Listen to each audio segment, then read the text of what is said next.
Hi, I'm Dan. And I'm Clara. And today we are reviewing Chilling Adventures of Sabrina Season 2, Episode 4. Dr. Cerberus' House of Horror. The best one of the season so far. 100%. Yes. 150%. Yes. I would say it's one of the best episodes. Of the show. Because all they did was just redo Batty Bat. Well, no.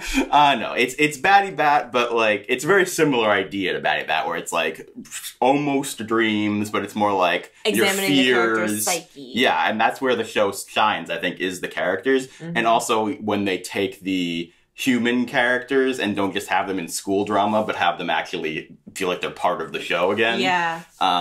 So I think that's what really worked well. I think it was the best episode for Nick so far. Yes, I was telling Dan, I'm on board with Nick. I no longer care whether we ever get a backstory. I'm just into Nick now. Like, as a character. They had a good number of levels with him here, where he was both sort of dorky, very confident. He was so excited about the occult section. Yeah. I really liked that. Yeah, I like when these people are nerdy about the occult. Yeah, exactly. Like, he was nerdy, but also very suave, and like, I think they showed off his flirtatiousness more than ever in this episode, where I bought it for the first time, really. And I think that his relationship with Sabrina was interesting, because he was kind of the worst one in the relationship in this one. It didn't exactly paint Sabrina in a great light this episode, but I also think that it's funny because I think I really liked her vignette, but I also think hers is probably the weakest as far as like actual character and like message, right? Did I say Roz? No, I meant Sabrina. No, I know. Oh, you think Roz is worse? An alternative. Well, but the thing is, I love the way Roz's ended. It felt very like Twilight Zone-y. That's true. Yeah. It was very Twilight Zone. Oh, yeah. That is good. Yeah, and the thing I liked about it was that... That's the reference I bet that they were making. Yeah. Because of that famous episode with the gods. And then Yeah. I liked that it also harkened back to the idea of her dad's church and things like that, because we vaguely heard about that in season 1, but I kind of forgot about it. Yeah, and I feel like it like sidestep or reintroduce this idea that it's going to play a bigger part. And I also like the idea of including Christianity more, so that we have like a balancing act. Yeah, although I worry about it getting really heavy-handed on that. Like, yeah, I get that. I mean, as we've talked about before. Yeah. But yeah, so I think everybody was interesting. It was consistently creepy and well filmed, and just really beautiful episode. So and they reinvigorated a number of characters that I felt like needed reinvigoration. Like, specifically ending with Ambrose.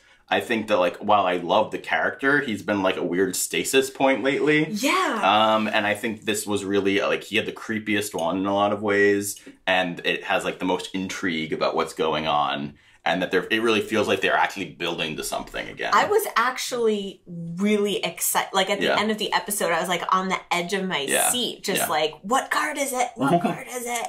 Yeah. And where on the one hand, at first, I was like, I hope it isn't Lilith, because it just feels like an obvious thing.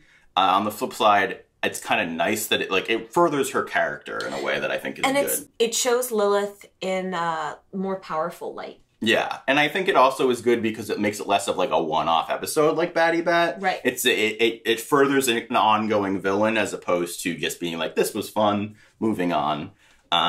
Let's talk about Theo's story. Oh, good. I think Theo was well done. Yeah, it's probably my favorite Theo episode ever. Yeah. I would say. I think the horror was really, like, the body horror stuff was really interesting. The thing that's interesting here, so we were walking through it and we're like, before we knew for sure it was Lilith, it was like, what is the end goal of this character, this tarot card reader?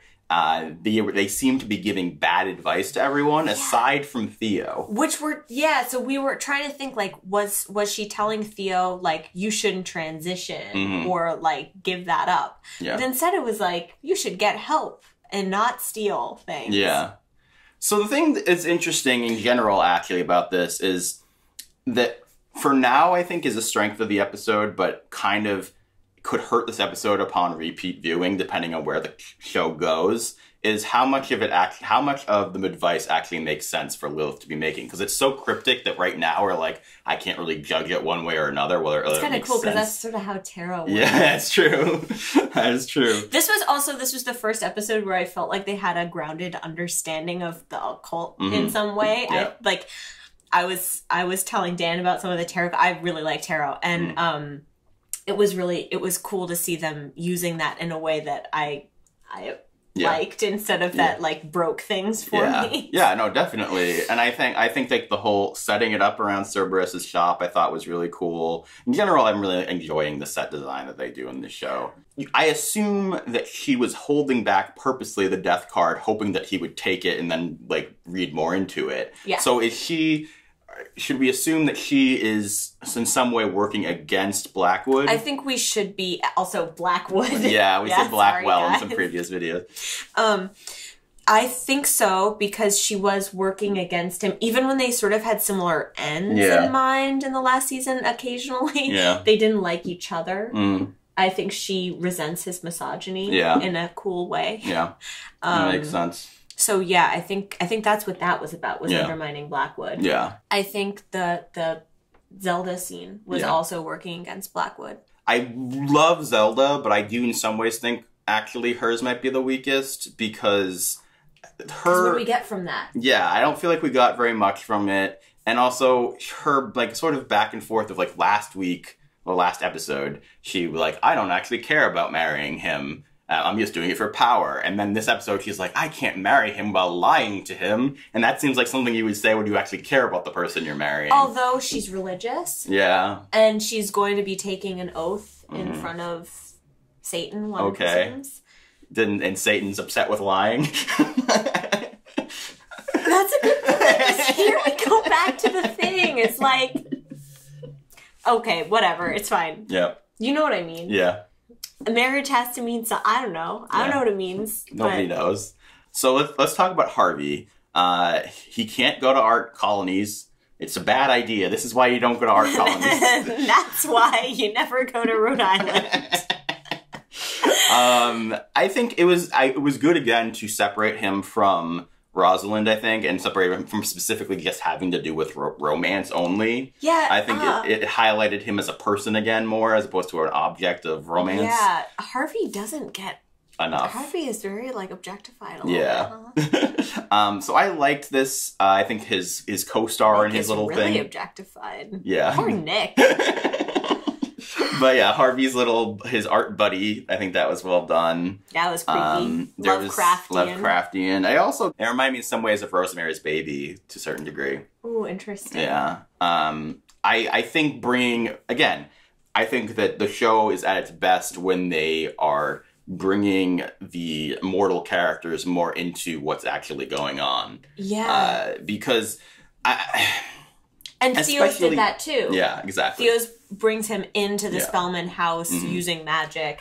Dorothea. Yeah, that was creepy. Yeah. They did a good job with that. Because where we're at now, where Sabrina is so firmly in the occult world or whatever. The School of Performing Arts. The School of Occult Performing Arts. What if that's what it is and she doesn't know? I hope so.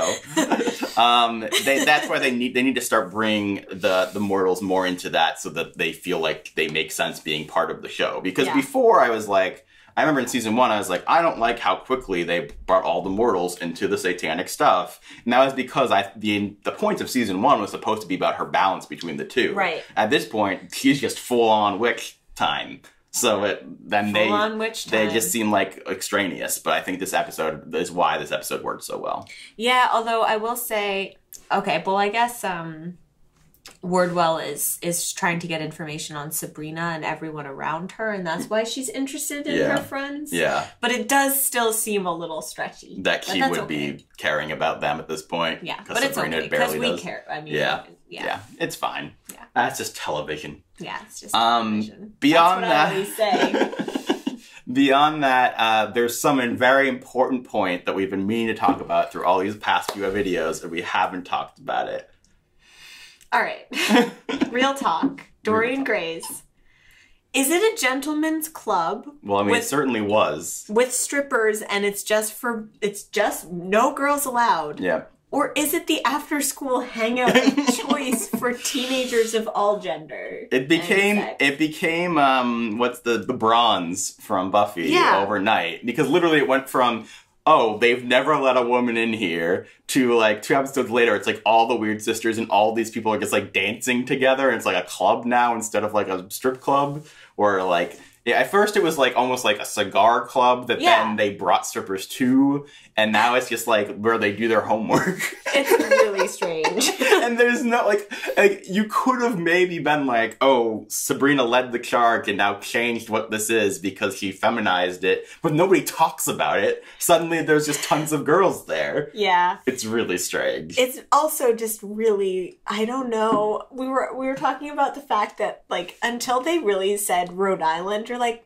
maybe it's, you know, it's alternate world. It's not really. Yeah. There's no states. Yeah. There's no drinking age. I don't know. Sometimes that's just, I mean, this is getting so picky, but like, just the drinking age is not. Yeah, I mean, the drinking age thing honestly didn't bother me that much in the first episode they were there, because I was like, no. It's like a special, it's like, I get that. Yeah. But it's like if they just hang out in a bar. Yeah, it's weird. Like the Bronx was specifically like an 18 plus club where they actually no, not even 18 plus. It was like 16 plus or whatever.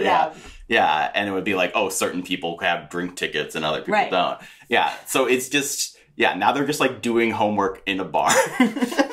It's a little odd. Kids. Yeah. Substances can affect your developing brain. I think the thing that I both roll my eyes out and kind of enjoy about Sabrina. I love this show after this episode. But the thing about that is that how much it reminds me of old TV, where it's just like, oh yeah, we set up this place meaning one thing, and then we just don't want you to remember that 2 episodes later. Except that this all comes out at once. Like, it would be one thing, like, back in the day where it's because you have weeks. Yeah. You have, like, it would be 5 months and be like, oh, we changed it. But this is like, well, 5 minutes ago. Yeah. Like, it reminds me of, like, old sitcoms where it'd be like, oh, the little sister disappears for 20 episodes. And they're like, oh, I had the longest grounding ever. And it's like, Lucas is dead. Yeah. Did the actor just leave the show? Or he isn't dead. I don't know. It's just funny. I hope he is. I think that would be really funny. Yeah. But like, it's at the point where I feel like they could just like write off somebody totally off screen and they just would act like never happened. But it's adorable. I love it. This episode, I mean, we can find things to critique right now and, you know, whatever. But honestly, watching it was such a fun time. Yeah. I feel like I'm lovingly poking fun as opposed to the first few episodes. I was like, yeah. All right. So we're reviewing all of Chilling Adventures of Sabrina Season 2. 2 episodes a day, Monday through Friday. So if you want to watch our episodes 1, 2, and 3, they will be linked around. And then, so this is Tuesday that this is going to be coming out. So then episodes 5 and 6 will be out Wednesday, 10 a.m. and 2 p.m. And then, the next 4 or whatever. You'll figure it out. I'll write little things about.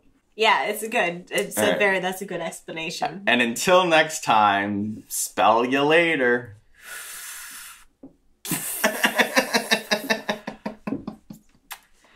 Yeah. Bye. Should I redo that ending? No.